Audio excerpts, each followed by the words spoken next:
ओम शांति। तो आज हम अध्याय 6 पढ़ते हैं। मुरली की पॉइंट है मन मना भव, परमात्म प्रेम में स्थित होकर जीवन के हर कीड़े को समाप्त करने की कला। तो इस पॉइंट को हम विस्तार से समझते हैं। यह पुस्तक अनुभव आधारित पुस्तक है। तो मुरली की जो यह पॉइंट है मन मना भव, इसे विस्तार से समझते हैं। ओम शांति। आज 3 अप्रैल की मुरली में बाबा आत्माओं को एक अत्यंत गहरा, सूक्ष्म और जीवन परिवर्तन करने वाला महावाक्य देते हैं, मन मना भव।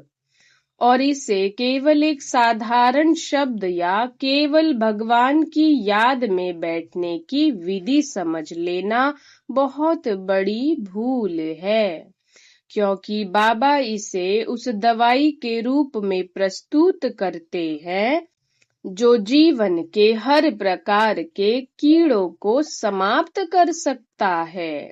ये कीड़े क्या हैं? ये वही सूक्ष्म विकार है जो रिश्तों में कड़वाहट बनाते हैं, मन में दुख, असंतोष, तुलना, अहंकार, अपेक्षा और अशांति के रूप में दिखाई देते हैं और सफलता के मार्ग में रुकावट बनते हैं। इसलिए यदि यह दवाई सही विधि से प्रयोग हो जाए तो जीवन में दुख का नामो निशान नहीं रह सकता। लेकिन समस्या यह है कि अधिकतर आत्माएं मनमना भव का अर्थ ही गलत समझ लेते हैं। वे सोचती हैं कि इसका अर्थ है सब कुछ छोड़कर केवल भगवान में खो जाना, बाहरी दुनिया से कट जाना, कुछ समय के लिए योग में बैठकर आनंद लेना, लेकिन फिर वही पुरानी स्थिति में लौट आना। और यही कारण है कि थोड़े समय का योग आनंद देता है पर स्थायी परिवर्तन नहीं लाता। जबकि बाबा का सच्चा संकेत यह है कि मन भीतर से पूरी तरह परमात्म प्रेम में स्थित रहे, लेकिन बाहर के सभी कर्म, सभी रिश्ते, सभी जिम्मेदारियां पहले से भी अधिक संतुलित, सहज और श्रेष्ठ रूप में चलते रहे। यही सच्चा मनमना भव है, जहां आत्मा अंदर से जुड़ी हुई है और बाहर से पूर्णतः जागरूक और कर्मयोगी है। अब प्रश्न उठता है कि ऐसा स्थायी अनुभव कैसे बने, क्योंकि आधे घंटे या 1 घंटे का योग तो सभी कर लेते हैं, लेकिन सदा के लिए मन को परमात्मा में लगाना कठिन क्यों लगता है? इसका मूल कारण है मैंपन, अर्थात अहंकार और देह भान। लेकिन इसे केवल समझ लेना पर्याप्त नहीं है, इसे अनुभव से हटाना होगा। और इसके लिए सबसे पहली और अत्यंत गहरी विधि है अपने मन को उस ठूसे ज्ञान से खाली करना जो हम समझ बैठे हैं कि मुझे सब पता है। वास्तव में हमारा पूरा जीवन इसी भ्रांति में बीतता है कि हम लोगों को, रिश्तों को, संसार को, यहाँ तक कि परमात्मा को भी जान चुके हैं, जबकि सत्य यह है कि हम केवल पहचान रखते हैं, पूर्ण ज्ञान नहीं। जैसे हम पेड़ को देखते हैं पर उसके रहस्य को नहीं जानते, रिश्तों में रहते हैं पर आत्मा को नहीं समझते, वैसे ही परमात्मा के बारे में भी कुछ शब्दों और परिभाषाओं को जानकर हम मान लेते हैं कि हमने उसे पहचान लिया, और यही सबसे बड़ी बाधा बन जाती है, क्योंकि जहां मैं जानता हूं यह भाव आ गया, वहीं जिज्ञासा समाप्त हो गई, और जहां जिज्ञासा समाप्त वहां प्रेम भी समाप्त। इसलिए मन मना भव की सबसे पहली सीढ़ी है अपने भीतर यह संकल्प उत्पन्न करना कि मुझे कुछ भी नहीं पता है। यह कोई नकारात्मक वाक्य नहीं, बल्कि सबसे शक्तिशाली आध्यात्मिक द्वार है। क्योंकि जैसे ही आत्मा यह स्वीकार करती है कि वह नहीं जानती, उसी क्षण उसका अहंकार ढीला पड़ने लगता है, मन खाली होने लगता है, और एक नई खोज, एक नई जिज्ञासा जन्म लेती है। यही जिज्ञासा प्रेम को जन्म देती है, क्योंकि प्रेम हमेशा जानने की प्रक्रिया से ही उत्पन्न होता है। जब आप किसी आत्मा को यह मान लेते हो कि मैं इसे पूरी तरह जानता हूँ, उसी क्षण उससे प्रेम घटने लगता है। लेकिन जब आप यह अनुभव करते हो कि अभी मुझे इसके बारे में बहुत कुछ जानना है, तब एक नई दृष्टि, एक नया सम्मान और एक नया प्रेम उत्पन्न होता है। यही नियम हर रिश्ते पर लागू होता है, लौकिक संबंध हो या आध्यात्मिक। जब हम पहचान बना लेते हैं तो दूरी आ जाती है, और जब हम जानने की यात्रा शुरू करते हैं तो प्रेम बढ़ने लगता है। इसी प्रकार परमात्मा के साथ भी है।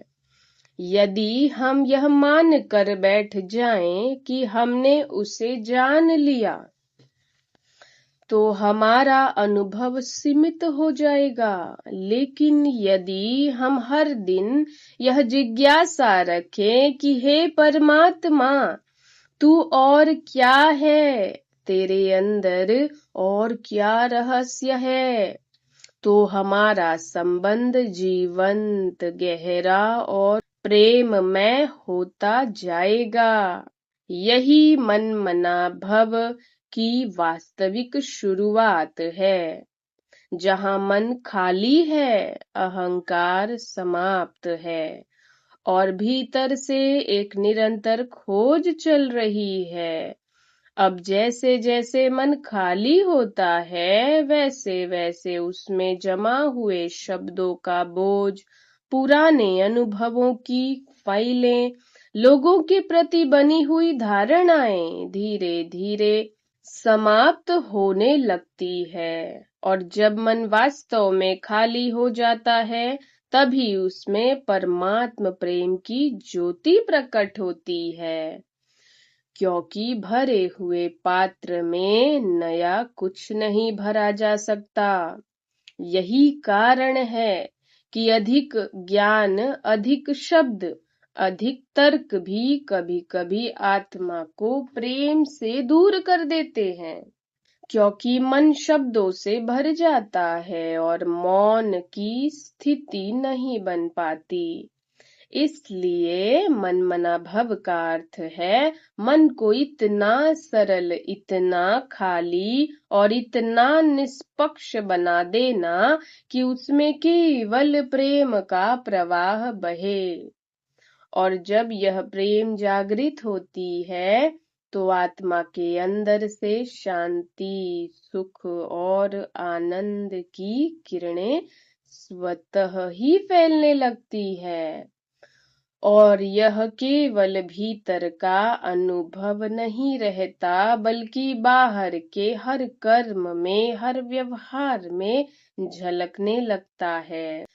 तब सेवा भी बदल जाती है। वह दिखावे या दबाव की नहीं रहती, बल्कि सहज प्रेम से होती है, जिसमें कोई भेदभाव नहीं होता, कोई दिखावा नहीं होता, कोई अपेक्षा नहीं होता, क्योंकि जहाँ प्रेम है वहाँ स्वार्थ नहीं होता, वहाँ केवल देना होता है, और यही सच्ची सेवा है, जो आत्मा को और ऊंचा उठाती है। अंततः मनमना भव कोई एक समय का अभ्यास नहीं, बल्कि एक निरंतर अवस्था है, जिसमें आत्मा भीतर से परमात्मा में स्थित रहती है, बाहर से हर भूमिका निभाती है, और भीतर की शुद्धता, जिज्ञासा और प्रेम के कारण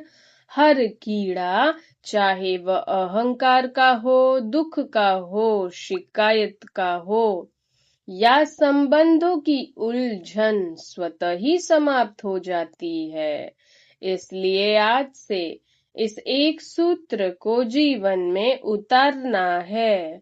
मुझे कुछ भी नहीं पता, मुझे जानना है, मुझे अनुभव करना है, और इसी जिज्ञासा में, इसी विनम्रता में धीरे धीरे आत्मा उस परमात्मा प्रेम में डूब जाती है, जहाँ मन सदा के लिए स्थिर, शांत और आनंदमय हो जाता है।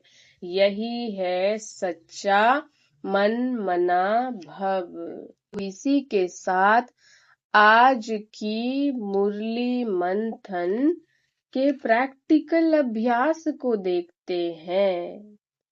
आज की मुरली का प्रैक्टिकल प्रयोग है, मन मना भव को घर गृहस्थ जीवन में कैसे जिएं। मन मना भव का अर्थ केवल भगवान की याद में बैठ जाना नहीं है, बल्कि ऐसा संतुलन बनाना है जिसमें अंदर मन परमात्मा प्रेम में जुड़ा रहे, और बाहर कर्म भी सफल और श्रेष्ठ चलते रहें। यही असली कला है, भीतर योग, बाहर योग युक्त कर्म। तो सबसे पहला प्रैक्टिकल अभ्यास जो बाबा हमें देते हैं, सुबह से ही शुरू होता है यह प्रैक्टिकल अभ्यास। जैसे ही आप उठते हैं, आमतौर पर मन तुरंत बाहर भागने लगता है। काम, पैसे, परिवार, जिम्मेदारियां। आज से एक छोटा सा परिवर्तन करना है। उठते ही 2 मिनट के लिए आंखें बंद करके यह अनुभव करना है कि मैं आत्मा हूँ और मेरा मन परमात्मा के साथ जुड़ा है। इसके बाद ही दिन की शुरुआत करनी है। इससे पूरे दिन मन की दिशा बदल जाती है। बाहर के काम तो वही रहेंगे, लेकिन उन्हें करने का अनुभव बदल जाएगा। तो बहुत ही सुंदर प्रैक्टिकल अभ्यास है। अब दूसरा अभ्यास देखते हैं। रसोई या घर के काम करते समय, आमतौर पर खाना बनाते समय मन इधर उधर भटकता रहता है। कभी चिंता, कभी गुस्सा, कभी किसी की बात। आज से जब भी खाना बनाएं, एक संकल्प रखना है कि मैं यह भोजन परमात्मा की याद में बना रही हूँ। इसका प्रभाव यह होगा कि मन शांत रहेगा, और वही भोजन पूरे परिवार को भी शांति देगा। यही मन मना भव का व्यवहारिक रूप है। काम वही, लेकिन चेतना बदल गई।